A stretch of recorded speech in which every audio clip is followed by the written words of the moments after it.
The following podcast is a deep, shallow dive production. Okay, let's go.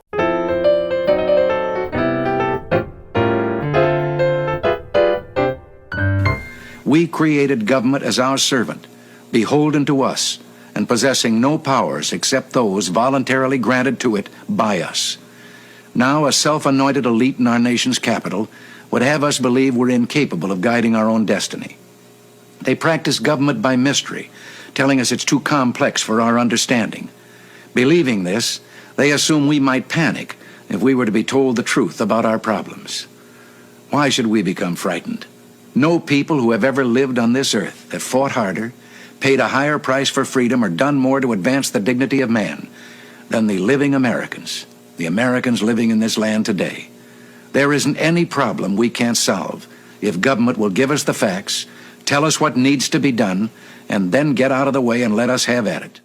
And that, ladies and gentlemen, is what a president should sound like. Seriously, if you didn't recognize the voice, that was Ronald Reagan. That was a speech from 1986. And what's amazing, I won't use the word insane on this time. What's amazing is if you listen to that, that literally could apply to today. That is insane, actually. That literally could apply to today. Anyway, hey, it's Ray Dustar, Deep Shallow Dive. It is 10 o'clock at night, and I am jumping on this thing to put this episode together so you can listen to it in the morning in regards to the follow-up to the episode from today, or it will be yesterday by the time you're listening to this, which was the pregame for the Republican debate, the second Republican debate, and this is the post-debate analysis. You know, I've said it before, and I said it in my first episode, and then I said it in the episode yesterday, that the hot take is for all these guys to drop out and basically the Republican Party unite under Donald Trump and start playing chess and stop playing checkers and literally force the Democratic Party, if they continue with their indictments, and make it to where Trump cannot run as the Republican candidate, make it to there's no election. There's no election next year. You know, that's the only move, because honestly, after seeing what I saw tonight, I mean, that was a mess. That was just a mess. And it was a mess in a different way than the first debate. But wow, I really was completely disheartened by everything I saw tonight. Like everything, including the commercials, which I'm going to go into, which one of them was hilarious. And it kind of proves the point that there's so much nonsense in all this. And then having Gavin Newsom, the Democratic California governor, on air with Sean Hannity after it, having like a bro fest, talking about In-N-Out Burger, and I mean, just total bro fest. Like, it's just a clown show. This is all a clown show. It literally makes me truly think the concept of the uniparty, which is everybody else excluding Trump, to be honest, but it makes me think they're all in on this together, because that was super weird. Like the Sean Hannity, Gavin Newsom bro fest afterwards was just so goofy, completely goofy. All right, so let's get into it. I'm going to go through some things. Actually, this was the funny part. I ended up watching the debate on the treadmill, and I took notes on my iPhone while doing the treadmill and watching the watching the debate, and I managed to log 19,000 steps in. So I guess that was pretty good. But all right, let me start at the top. And really, unlike the last time where I went candidate by candidate, I'm kind of just going to go chronologically through the debate, and I'm going to give you some observations that I made. The first observation was that I really feel there was absolutely a coordinated effort tonight to go after Vivek Ramaswamy, and that was from Tim Scott Nikki Haley, and Mike Pence.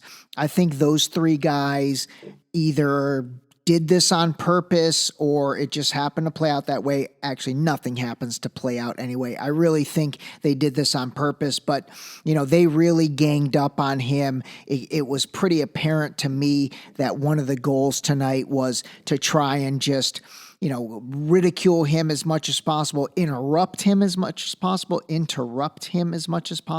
which Nikki Haley did. She really interrupted him every time he started talking, which, again, obviously is not polite. But I will tell you, it worked. It absolutely worked. I thought Vivek lost his cool tonight.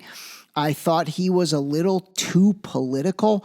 He went from being off the cuff straight shooter like he was in the first debate and really has been throughout his campaign and all his appearances on various podcasts and everything else, to he came off like a politician tonight, and it was not a good look for him.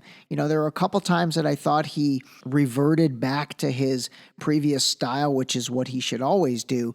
But overall, I really thought he came off not good tonight, not good at all, and I could see this kind of setting him back a little bit. Mike Pence, again, just too political. Every time the guy gets asked a question, well, I'd like to thank you for asking me the question, and I'd like to thank Fox and Univision, which, by the way, that was a weird combination. But I'd like to thank you guys for hosting such a wonderful, we don't want to hear any of that stuff. Like, we're over all that. Honestly, tonight made me realize why Trump was so polarizing to his fan base in 2016, because he didn't do any of that stuff. There's a great Dave Chappelle clip, and I'm going to see if I can find it and see if I'm able to post that. But he explained why, people gravitated toward Trump, the ones that did. And, tonight, again, it made me realize why that's the case, because none of these guys came off to me anything besides just JV, like just junior varsity. Like, it made me think this is really the best we have to offer. If Trump does get indicted and is not able to run, and they don't do my idea, then who's really going to represent us? Honestly, to me, the only one I could see would be Ron DeSantis. But again, it also made me realize, like I said, the only reason, or the reason Trump was so polarizing, that's the word I've been looking for, polarizing, was because he kept it real. He really kept it real with the American people. And Vivek had been doing that, but tonight I think he got off track. Okay, a couple more observations. There were 2 or 3 commercials, and I am going to talk about the commercials because, like the Super Bowl, I actually did watch them. But 2 or 3 commercials with South Dakota Governor Kristi Noem, and I truly think that if things end up going to fruition with Trump being able to run, I think that's who he's going to pick as his vice president. It's a woman, and I think it's going to be Kristi Noem.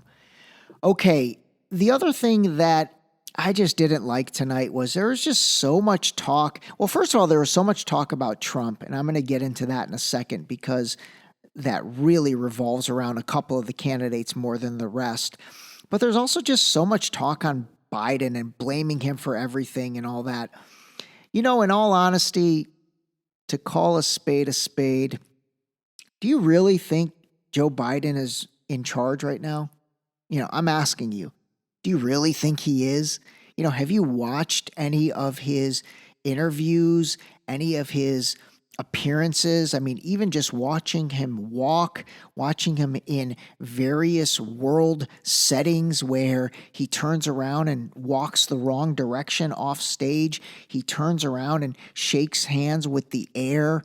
He gets confused about things. He slurs speech. And again, it's all about age with him. I'm not saying anything in terms of him on a personal level. I'm just talking about his mental, wherewithal being degraded by his age. So the question is, do you really think he's in charge right now? And what I thought or what I think is kind of sad is, nobody's going to call that out. I would love it if one of these guys called that out and said that instead of, blaming him for everything. I mean, I think Joe Biden got more airtime tonight than anyone else. Him and Trump actually got the most airtime versus the candidates really spelling out what they're all about. So I think that was, just a miss by everybody.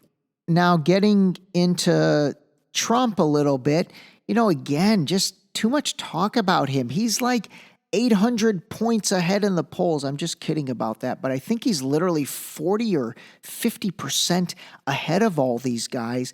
So why would he come to debate and stop giving him that airtime?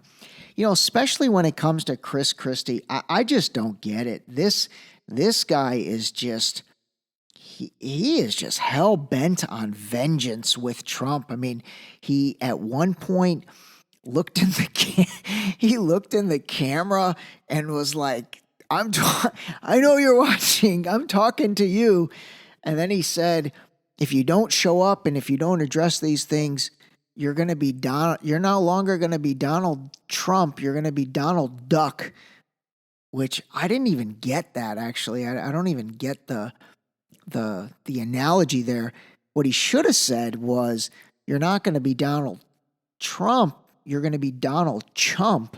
Now that is pretty good, but the Donald Duck, I don't even really understand that. Like, it's so personal with this guy. God, it's so personal. And to me, it just comes off very juvenile, and I don't think it benefits him. I think he needs to, it's fine if you want to point out policy mistakes or point out the increase in the debt during his term, but it's just so personal with this guy. And Mike Pence a little bit as well, although, he's way more polished. Again, tonight, Pence totally off-brand, did not bring the fly, did not have the super fly there, but with Pence, it's personal. DeSantis took a couple digs as well. All those, I don't know. I'm just not a fan. I really feel like it discredits themselves more than discrediting Trump. All right, so next observation, and I'm going to issue him an apology on behalf of myself and Russell Westbrook. Next question. No, hold up, Russ. We actually owe him an apology. But I actually thought Doug Burgum was great tonight, believe it or not. And honestly, if I had to say who won the debate, it actually would be Doug Burgum. I think he won the debate. He came off very intelligent when he got to speak. The problem with this guy is he's just such a unknown entity. But you know what? I'm going to dig into him a little bit more. I actually feel like he's probably got more to offer than I gave him credit for, but I really haven't known anything about him. I just kind of based everything on him being such an unknown entity and such a wild card. I didn't think he kind of belonged even in the race, but I was impressed with the things he talked about, and I almost wanted him to be a little more assertive and assert himself a little more throughout. So anyway, Doug Burgum, apology, man. Sorry about that. Didn't mean to discredit you as much as I have. All right, let's get into a few more things. This border situation, this is crazy. I mean, there is a problem. They showed a Fox drone, and I've seen so much footage of all the stuff going on at the border. I don't understand how, quite frankly, Democrats can say there's not a problem. Like, this is another situation. God, I almost wish I had the capacity to get up and go to the border myself and see it for myself and see what was really going on there, because it just makes no sense to me that you have one side saying there's, the worst god-awful problem in the world, and the other side saying there's absolutely no problem in the world. It's another case of we're living in a time where information is the most accessible. Everything is the most accessible. Video, Twitter, everything. How can we disagree so much about there being an issue at the border or there not being an issue at the border? And then, to be honest with you, if there's not an issue, are all these people just making it up? Are they all just making up the videos and the drone footage and all the reporting and the deaths that get reported of, migrants drowning in the water? And is that all just being made up? It's not. It can't be. Anyway, that's a weird situation to me. Okay, I also thought the moderators were pretty bad, and I hate to say that because I know that's not an easy job or an easy thing to do, and maybe I'll get my chance if I can moderate the Vivek versus RFK Jr. debate, which after tonight, God, I think that thing might be a sunken ship because I think it lost some value tonight based on his performance. But, Dana Perino was okay. The other guy, Stewart, I thought he was just not good at all. And then the lady from Univision, I also just did not think she was very good. I know that's not an easy role, but, they lost control so many times tonight. And God, it was so childish, which ironically, I thought it was going to be better because it started off pretty civilized and they had pretty good control, but it went downhill pretty fast. And I don't think they did a good job of really putting the candidates in their place and making them stop. There was so much talking over one another that I just thought that they could have done a better job. Overall, I don't see any of these guys swaying independent voters. There's nothing that if somebody is on the fence, I just don't see any of these guys being able to convert them to the Republican side. And, I will say this about Chris Christie. He did nail it with the teachers union stuff. He really did nail it with that. And that is definitely one of the major problems with the education system in the United States is the power this teachers union wields. So I'll give him credit on that. What else? Let's see. The other thing is I thought that Vivek used too many examples tonight. I'm not a fan of that. I was talking to Sandy and Mandy in blah, blah, blah. I'm not a fan of that type of political talk, especially during these debates.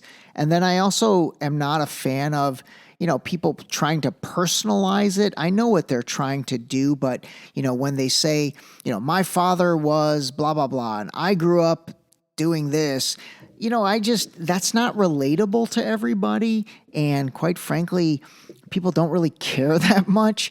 And so I think Vivek, again, did too much of that tonight to where he really did.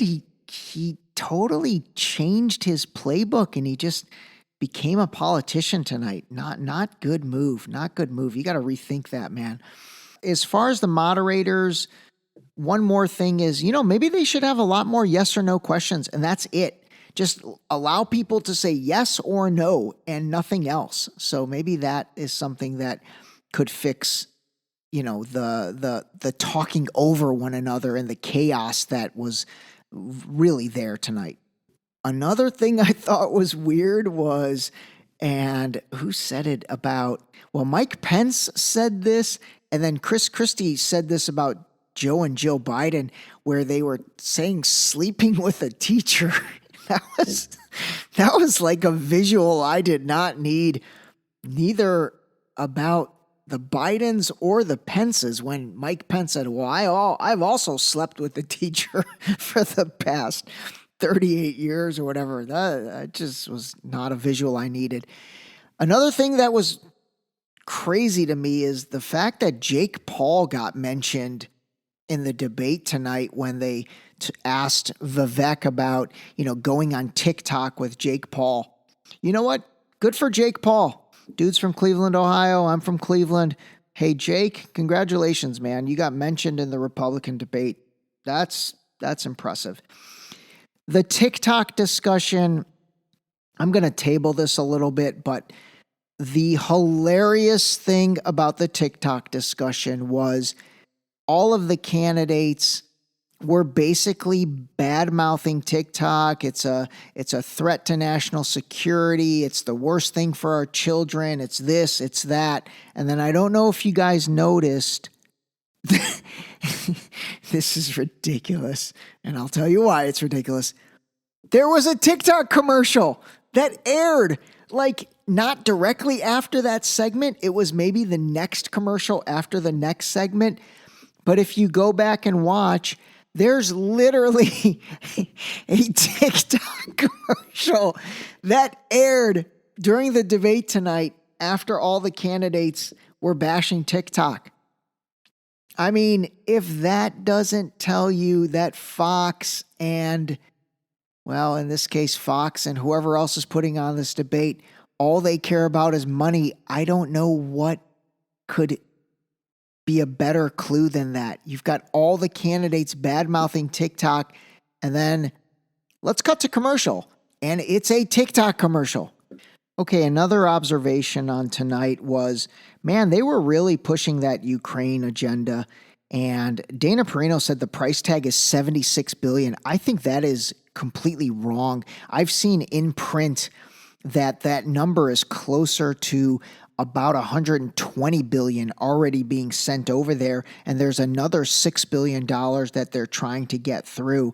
So I thought that was strange. There was also a commercial that was Republicans for Ukraine. I thought that was a little strange as well.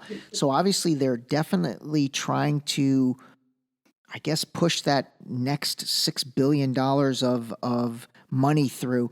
You know, Tim Scott said that 90% of the money is on loan to them.